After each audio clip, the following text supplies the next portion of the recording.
living as you and me, one light shining as you and me, one love loving as you and me. God is all there is. One life living as you and me, one light shining as you and me, one love loving as you and me. God is all there is. Oh, and I'm shining from the inside out.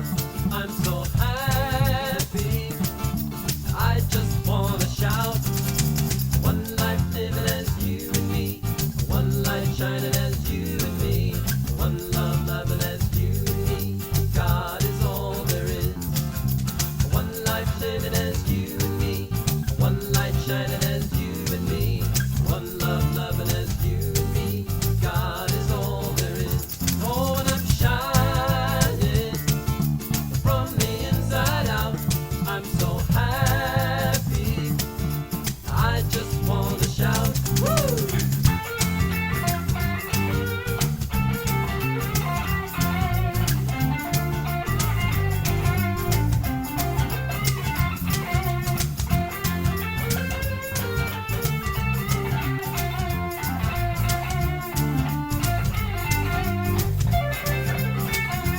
Oh, and I'm shining from the inside out. I'm so happy, I just wanna shout. One life living as you and me, one light shining as you and me, one love loving as you and me. God is all there is. One life living as you and me, one light shining as you and me, one love loving as you and me. God is all there is. Oh yes, God is all there is. God is all there is. God is all there is.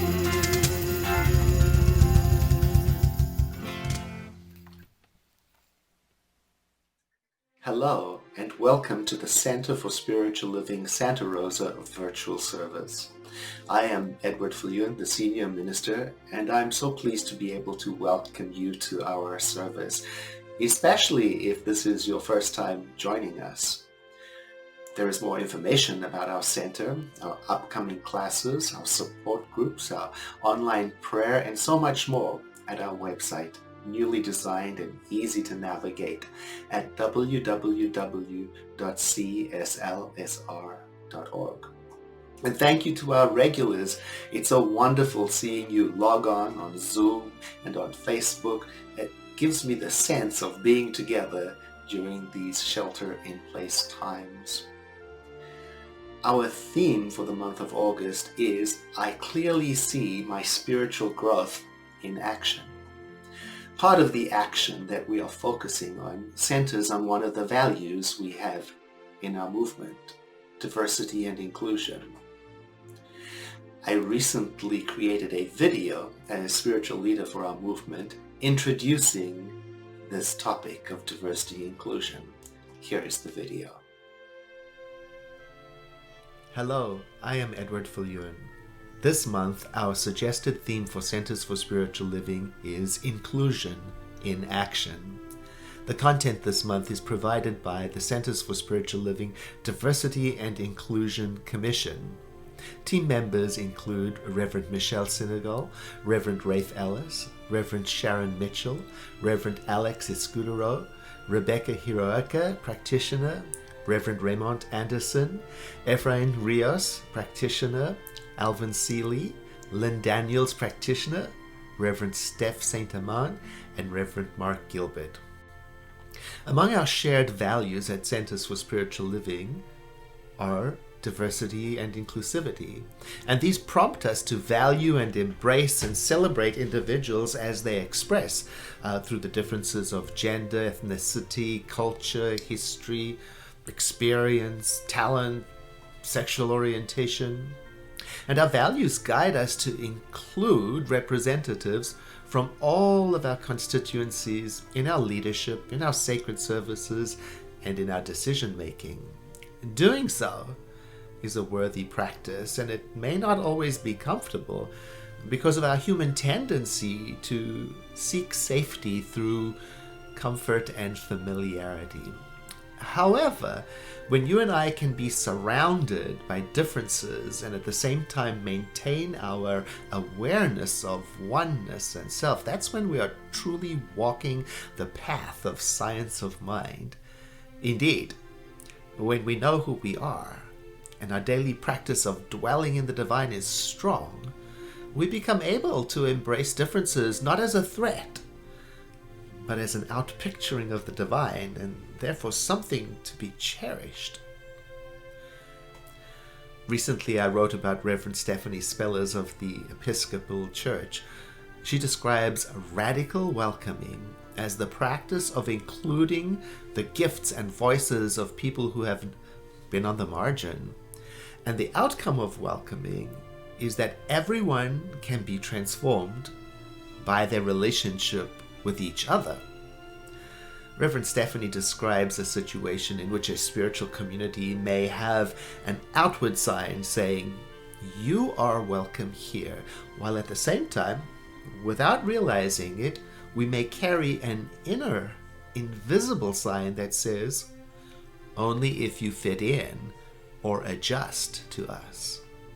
The radical part of this practice is intentional inclusion, which asks us to carefully examine our intention and make sure it conforms to our values and informs our choices and actions.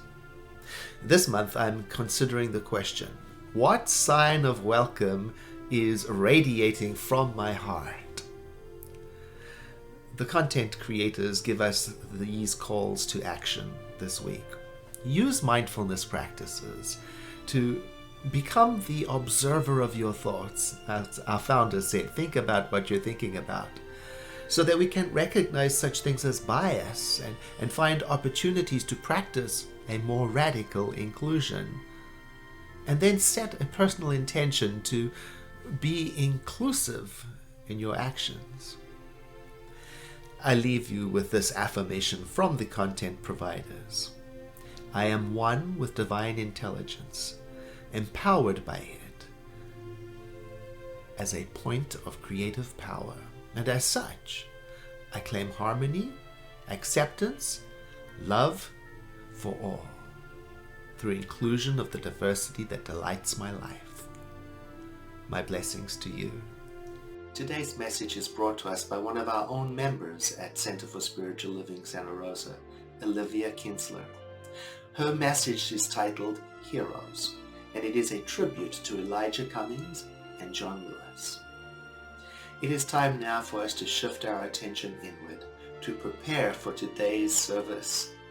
So I invite you to take a deep breath in with me, and as you exhale, won't you know with me that you are welcome here.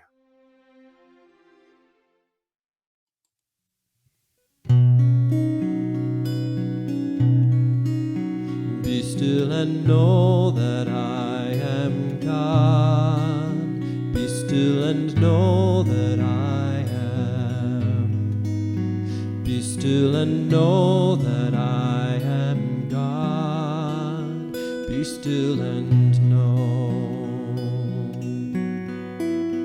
Be still and know that I am God.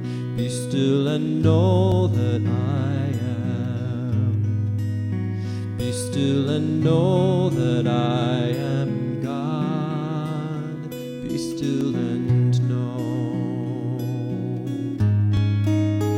Be still and know that you are God.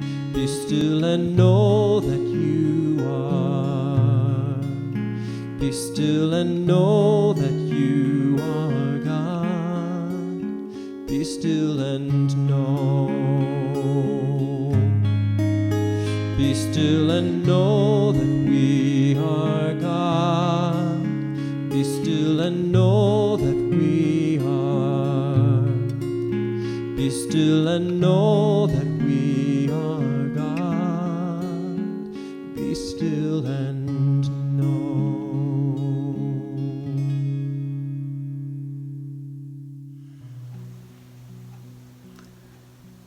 Turning our attention to that divine presence, the Holy One, the creative one, the one life, the one and only power and presence in the universe, that one from which all life flows and to which all life returns. It is spirit, divine, wholeness, intelligence, love, peace, order and balance, and beauty, and abundant good. And there is nothing outside of it, nothing separate from it, nothing that is separate from this one life. And I know that it is everywhere, and it is the very source and substance of my being and of each and every one of us. All of creation is one with this divine power. And all of creation has at its very core all of the qualities and characteristics of this divine one: wholeness, peace, love, joy. We are that in our very essence. And so I know for each one of us that we are expressions of this divine presence, and we are opening to a greater awareness of that which we are, and a greater ability to express the truth of our being. And I know that this gathering, this service this morning, is facilitating this opening. It is inspiring and uplifting each one of us participating to a greater connection to the truth of our being. And I'm grateful for this. I'm grateful for the openings that are taking place. I'm grateful for the deepening of faith that is occurring for each one as we trust life. We trust that one that knows exactly what it is doing through us, through our community, and through the world. And I know that this service brings our sense of unity and connection to a higher level. That we know we are one. We know we are unified as a community and as a world. And we trust that. And we take peace and joy in that. So I give thanks for this unfolding of greater truth. I give thanks for the connection, the joy, and the peace that this connection brings to each of us. And I release this word to that one which always says yes, and I know that it is done and all is truly well. And so it is. Hello, I am Brenda Cobrin, a prayer practitioner at the Center, and here is today's affirmation from our Beyond 2020 Spiritual Vision Book of Affirmations. We are the love and power of Spirit made manifest, and so it is.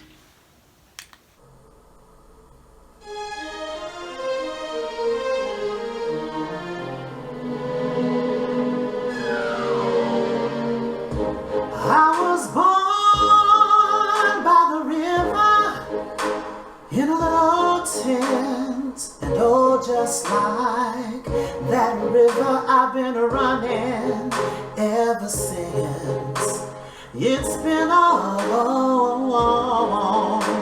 long time coming, but I know a change is gonna come. Oh, yes, it will. It's been too hard living, but I'm afraid to die, 'cause I don't know what's up there beyond the sky. It's been a long time coming, but I know a change is gonna come. Oh, yes, it will. Now I go to the movies and I go downtown. Somebody's out there telling me don't hang around. It's been a long time coming, but I know a change is gonna come. Oh yes it will. Listen. So now I go to my high brother and I say, brother, won't you help me please? And somehow he ends up knocking me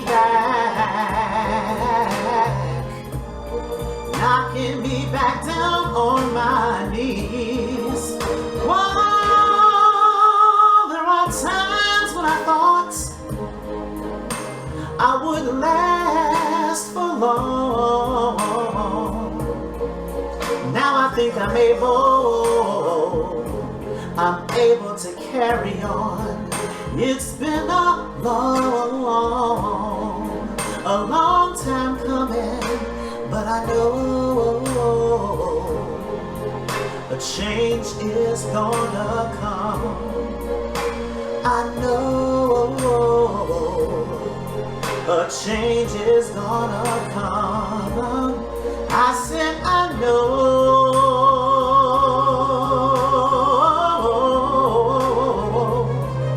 a change is gonna come. Yes it will. A change is gonna come. Said I know a change is gonna come. Yes it will. I know a change is gonna come. Said I know. I said a change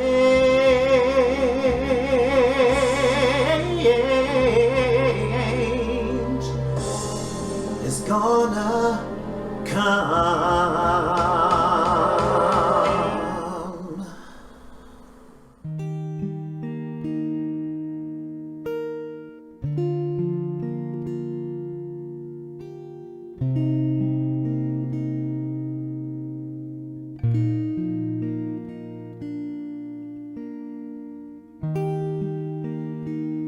Good morning. My name is Olivia Kinzler, and I'm a member and volunteer at the Center for Spiritual Living, Santa Rosa. I'm here today to talk about heroes, civil rights leaders, Elijah Cummings and John Lewis. What does a hero mean to you? My vision is of a person with integrity, is dignified, passionate, and selfless. But what really distinguishes and sets them apart is a penchant for acting upon their beliefs without fear of reprisals. I'm sure we can all name a few heroes that we look up to and revere. These two icons, Elijah Cummings and John Lewis, have many similarities. Both were born to Southern sharecroppers in the 1940s and 1950s. They led protests in their early youth, attended historically black colleges, Howard and Fisk universities, and came to power as House representatives and Democrats. They both became respected orators, using their powerful voices to see that the good of justice and equality were set in motion and eventually achieved. They were a formidable force to be reckoned with in Congress. Though they didn't succeed in getting all that they wanted from the House or the Senate, they stood up and made their voices heard, loud and clear. And when they died, were honored and lying in state at the Capitol, a first for African Americans.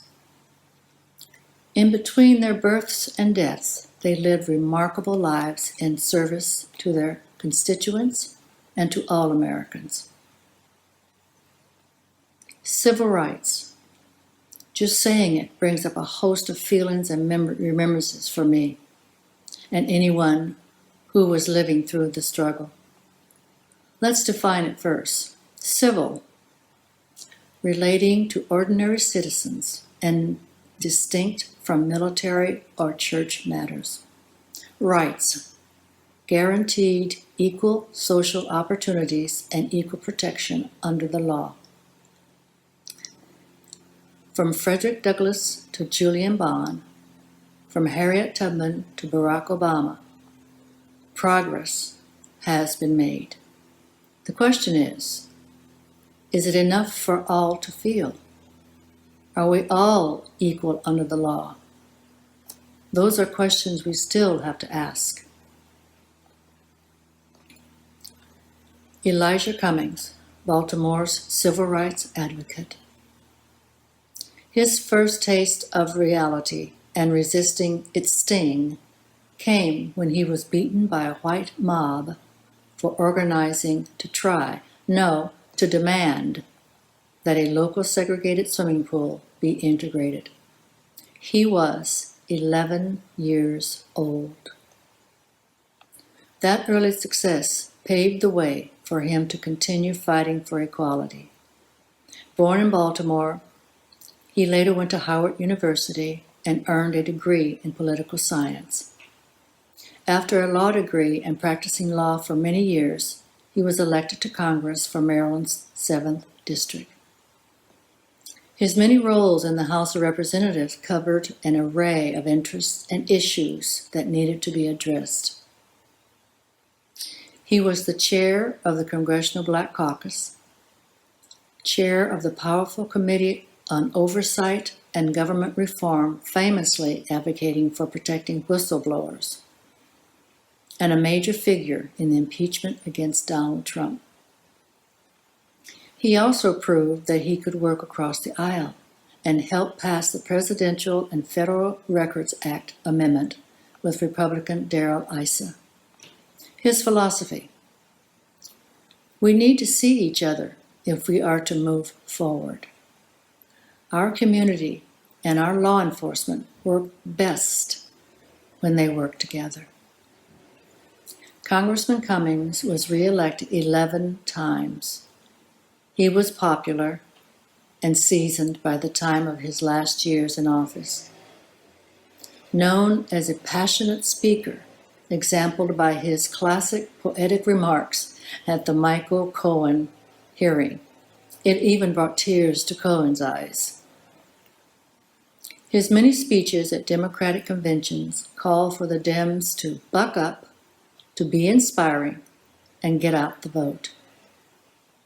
In the years before he died, in 2019, from complications of long-standing health challenges, he was a voice for those who would follow him.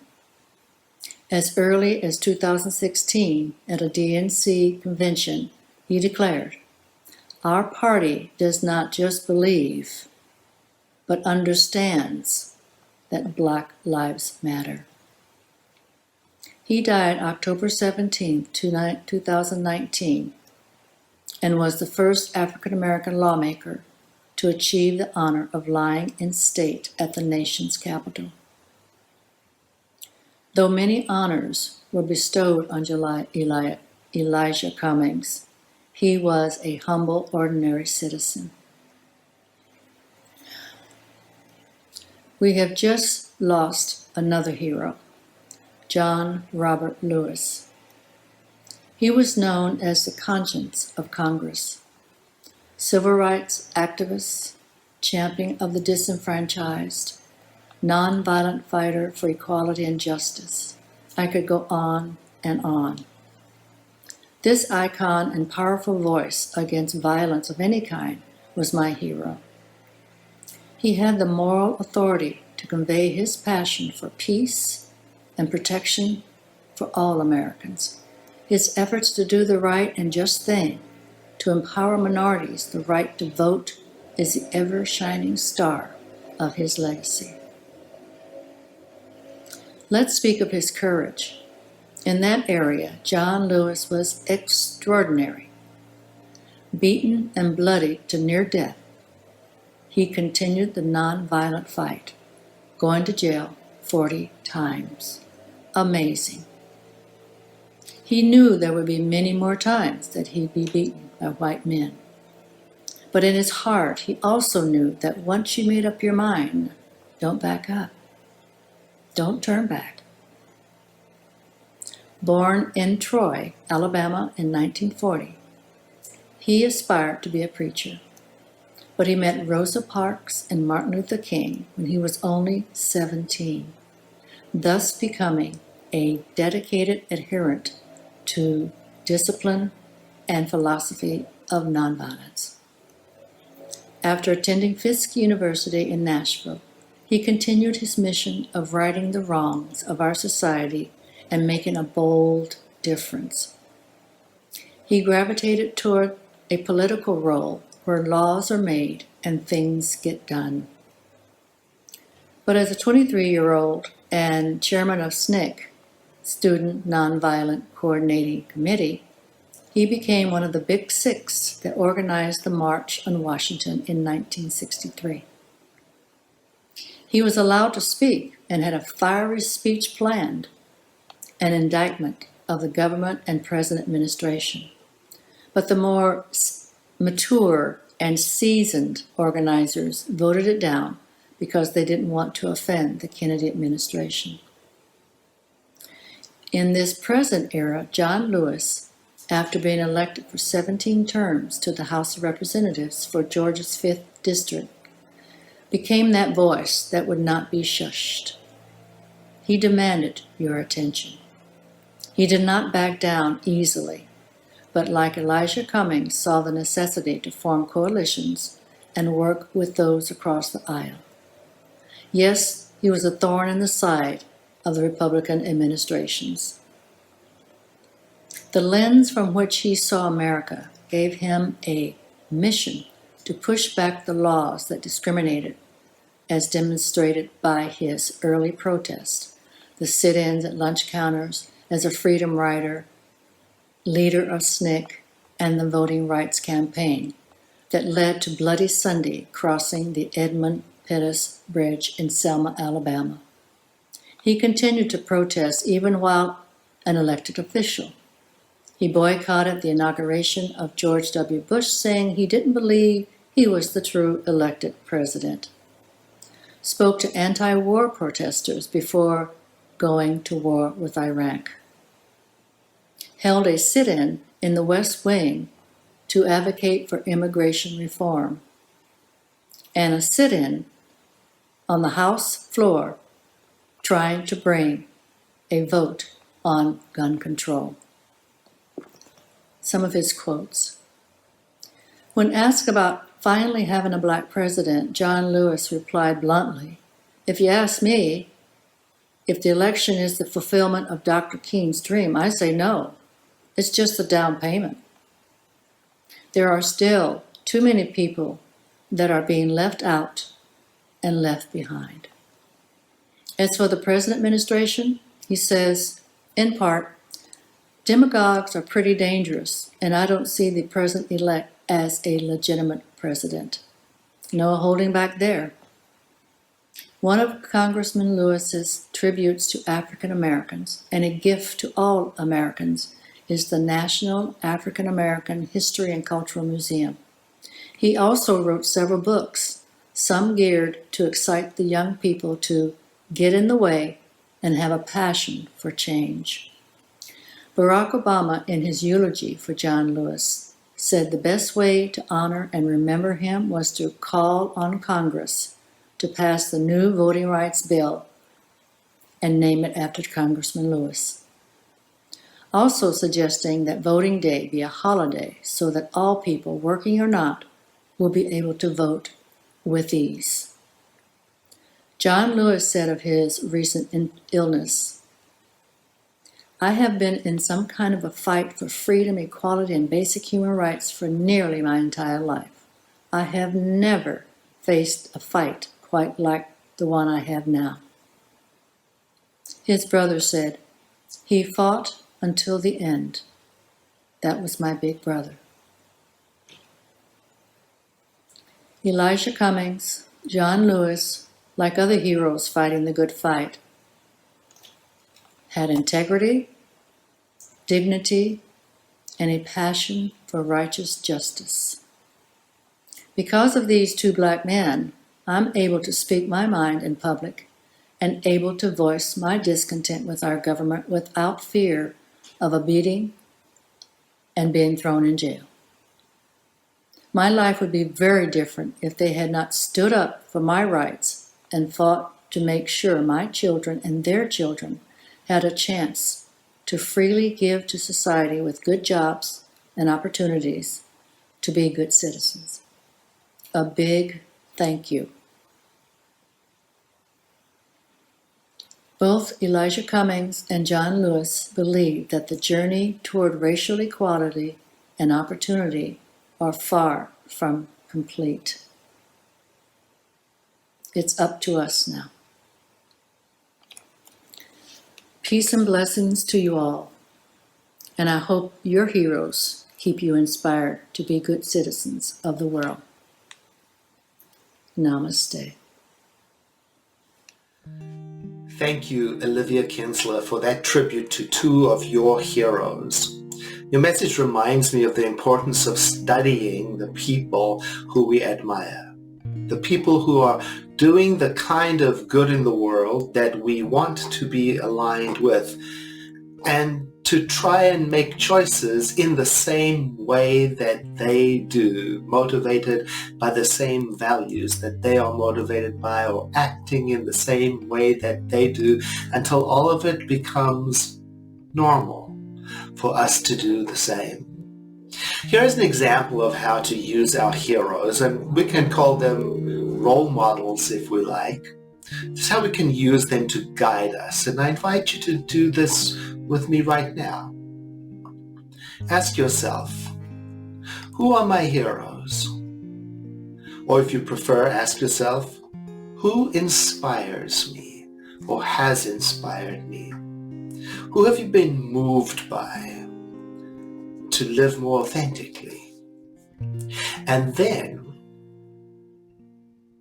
think of something in your life right now that you may have a question about, or that represents a difficulty you're facing, and then ask yourself, how would these people that I've been thinking about, how would they respond?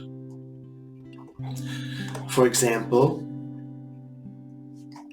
you might ask, what would Eleanor Roosevelt's attitude towards social injustice be? Or how would Mahatma Gandhi speak about violence as a pathway to freedom? Or how would Mother Teresa respond to the unsheltered in Sonoma County? Or what would Jesus say about the rise of white supremacy?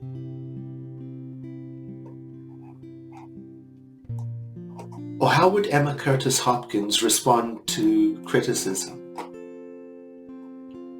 Now, you and I may not be aware of answers right away, yet the questions themselves sow seeds in our deeper mind. The questions themselves help confirm and clarify our spiritual values as lived out by our heroes and role models. It's important to appreciate and admire people who lift up society and the planet and all sentient life. The word appreciate means to raise in value. And what becomes valuable to us, we cherish, and we are drawn to, and we are changed by.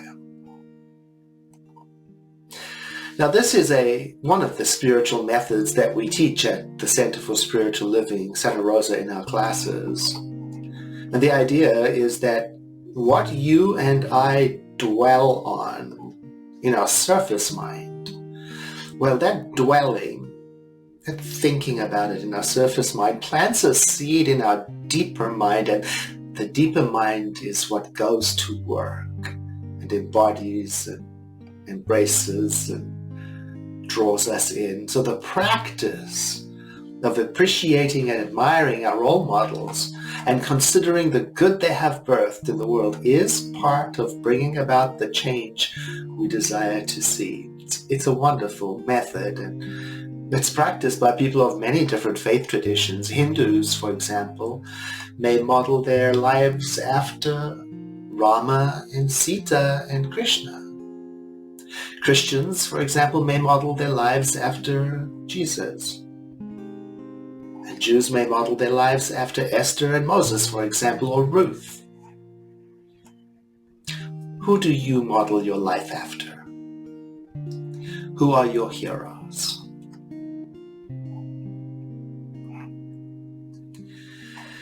It is time for us to have our offering. And so I want to thank everyone who has supported our center financially during this shelter-in-place time. Thank you for using our online portal for making donations. Thank you for sending in your checks. Why do I love the old-fashioned way of writing a check and sending it in? It's because I love, well, somehow I feel connected to the person on the other side. But I'm learning to adapt to online everything and feel the connection there too.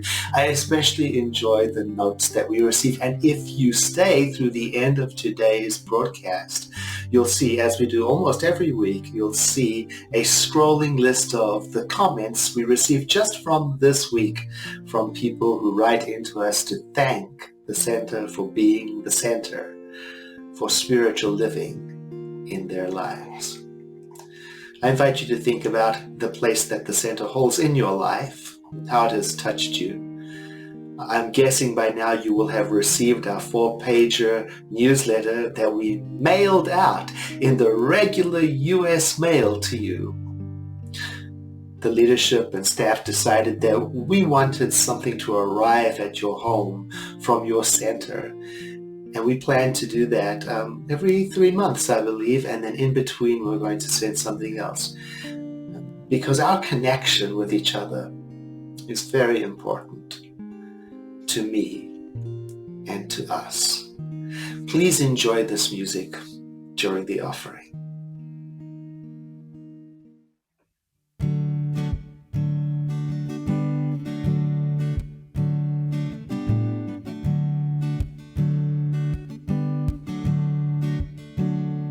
Get ready, my soul.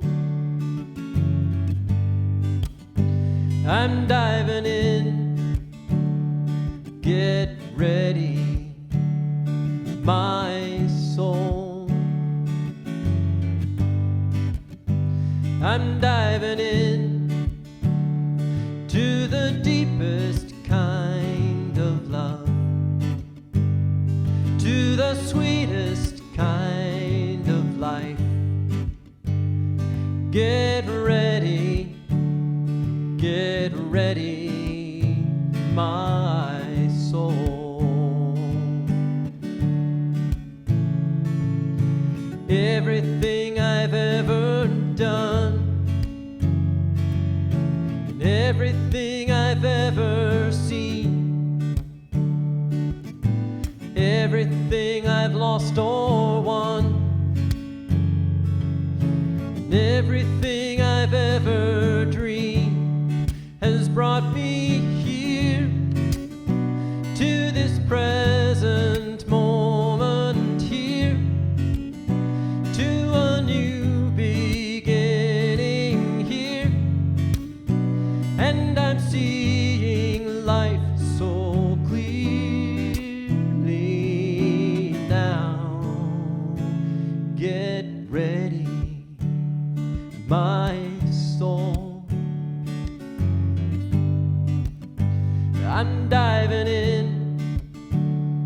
Get ready, my soul.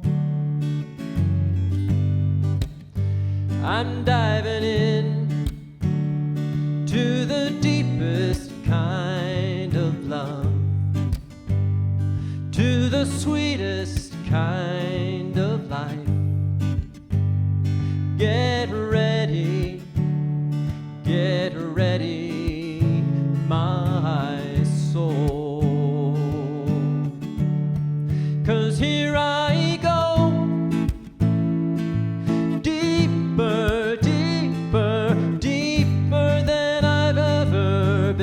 before. Here I go,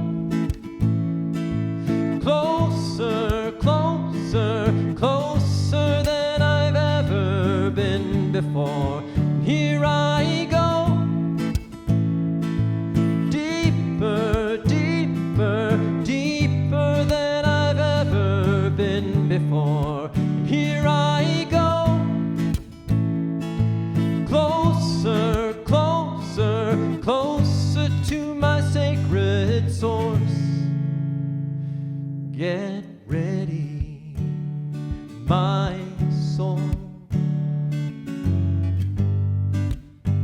I'm diving in. Get ready, my soul. I'm diving in to the deepest kind of love, to the sweetest kind of life. Get ready, my soul. Get ready, my soul.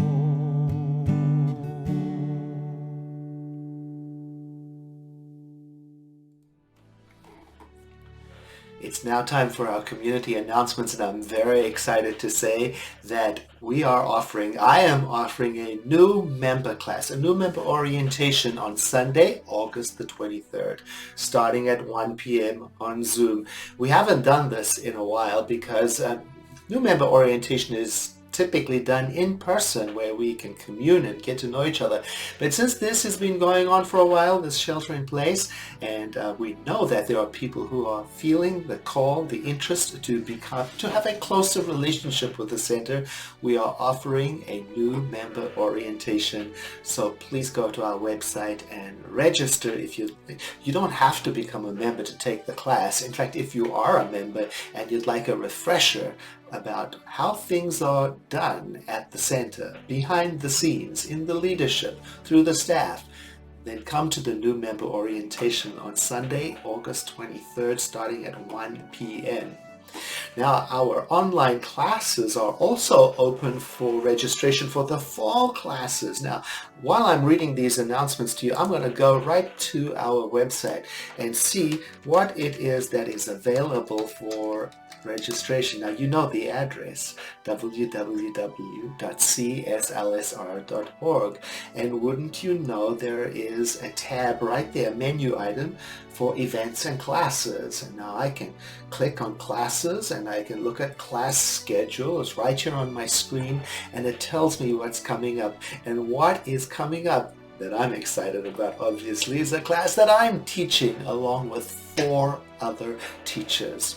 Kathleen Kearney, who was here at the center before I even arrived. She was one of the movers and shakers of the leadership of the Center for Spiritual Living. So she knows a thing or two. And then we have Reverend Tara Steele, who you know as our community minister, who's done such a lot for bringing our community together and holding us together during shelter in place. Also, Dr. Kim Kinzler, who is one of our favorite teachers, and then Lawrence Edwards, a practitioner who you've heard right here on our Sunday messages. Now, the 5 of us together are teaching a class called Spiritual Principles and Practices. It takes place on Tuesdays, 10 a.m. starting in September 15, and this is a new class, a new introduction to the teaching of Science of Mind. It comes from our home office, so if you've done all of our classes and you'd like to see a repackaging of the teaching that you already know and love, or if you're brand new to Science of Mind, this is a great place to start. Reverend Ruth Barnard is teaching the essential Ernest Holmes. This is a terrific class. It's based on a book, which is a collection of our founder's writings organized into topics. Beautiful. Reverend Tara is teaching visioning, and then Megan Rooney is teaching self-mastery. Self-mastery is a journey of inquiring into the self to discover, how is it that I came to think the way I think? And is what I'm thinking valid? Is it accurate? And where do I inherit my tendencies and values from? Beautiful class. And so there's a whole lot more. You know where to go. cslsr.org and click on the classes and see the upcoming schedule. And if something calls to you, or if you have a question, contact us and we'll be sure to answer that with you. Our weekly and monthly small groups continue. There's some highlights for you. We have a Sunday evening conversation. Practitioner Maggie Cole is facilitating tonight's conversation, and her topic is, you don't need an excuse to let go. That's open to everyone. This Wednesday night's wisdom, we're returning to Wednesday night wisdom. We're using the book by activist and civil rights attorney Valerie Kaur, and it's called See No Stranger, that's right. And it begins at 7 p.m. And one of the best ways to build connection and friendship is, well, to be part of a small group. You know, every spiritual organization of any size, its strength is in the connection between the people. And most spiritual organizations, as they grow, have to have small groups, in-home groups. And we were just about to launch that when Shelter in Place came along. But we're doing it virtually and with terrific responses. We call them Circles for Spiritual Connection, and these are free weekly groups that meet on Zoom to share reflections. We talk about the Sunday message, talk about spiritual principles and how they translate into daily life. And a new series of circle meetings is about to begin soon. And guess where you will find the information for that? Now this afternoon, our group called Being and Belonging, that group was formerly called Diversity Inclusion Group, and this is an evolution. Being and belonging is the act of including diversity into our concepts and thinking. And they are going on with the conversation that Olivia Kinzler began with her talk honoring Elijah Cummings and John Lewis. They're going to carry on talking about that, and the participants will listen to the essay that Congressman Lewis asked to be published on the day of his funeral, and to be inspired by those words. That group meets today at 1:30 p.m. in the afternoon. Everyone is welcome. There is prayer after every service by trained prayer practitioner, free, confidential, personal, private. So if there's something incomplete in you, or if you cried yourself to sleep last night, please do not go home without exiting this broadcast and going to our after-service prayer. It's a separate Zoom number, and you can access that information on our web. You will be met by a host, and in a waiting room you'll wait until a practitioner is available to you. It goes very quickly, and they will pray with you. And now we have a message from a member of our Giving Intention team. Hi, I'm Jan Davis, a member of your Giving Intention team. In 2004, our team started the nonprofit program, inviting 12 nonprofits to partner with us during the year, and each month having one of them come speak to us. I did the math. By the end of this year, we'll have had 204 stories from agencies who share our values and do good work in the world. Our nonprofit partner program is particularly powerful because you nominate nonprofits that you know, that you've supported or worked with or benefited from their services. If you have a nonprofit that's close to your heart, nominate them to be one of our 2021 nonprofit partners. This year, we're particularly hoping to find organizations that focus on racial equality and social justice. You'll find the link for the nomination form on our website, www.cslsr.org. Look in the yellow band, click on Sunday links. Nominations are due by Monday, August 31. Thank you so much. And now please say these words with me. If they are not yet familiar to you, if you hang around with us for a while, you'll soon be remembering them very easily. Something wonderful is happening through me right now. It is this thing called life. Life is in my mind, life is in my body, and life is in my affairs. I think it, I feel it, and I accept it. Just the way that it is, and just the way that it is not. Thank you, life. Know with me that you are never alone, that spirit is right where you are, that you have only to look within at any moment, to know that you are guided, sustained, and empowered by a presence that expresses its love through your love in this world. In deepest gratitude, let us live our lives accordingly, so that in everything that we do and say and think, that we honor this love within. And so it is. I'll see you again next week.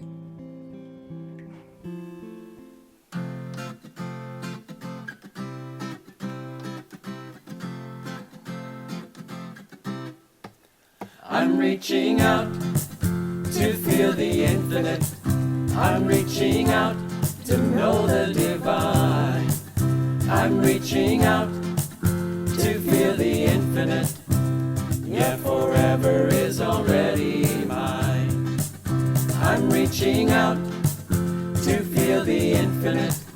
I'm reaching out to know the divine. I'm reaching out to feel the infinite. Yeah, forever is already mine. I'm already there. I'm already home. I'm already safe in my eternal soul. I'm already there. I'm already home. I'm already safe in my eternal soul.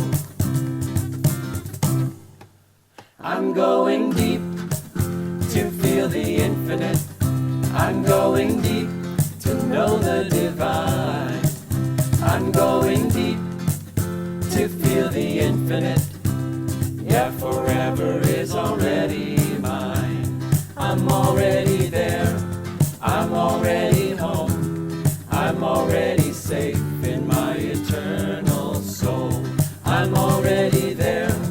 I'm already home. I'm already safe in my eternal soul. I'm rising up to feel the infinite. I'm rising up to know the divine. I'm rising up to feel the infinite. Yeah, forever is already mine. I'm already there. I'm already home. I'm already safe in my eternal soul. I'm already there. I'm already home. I'm already safe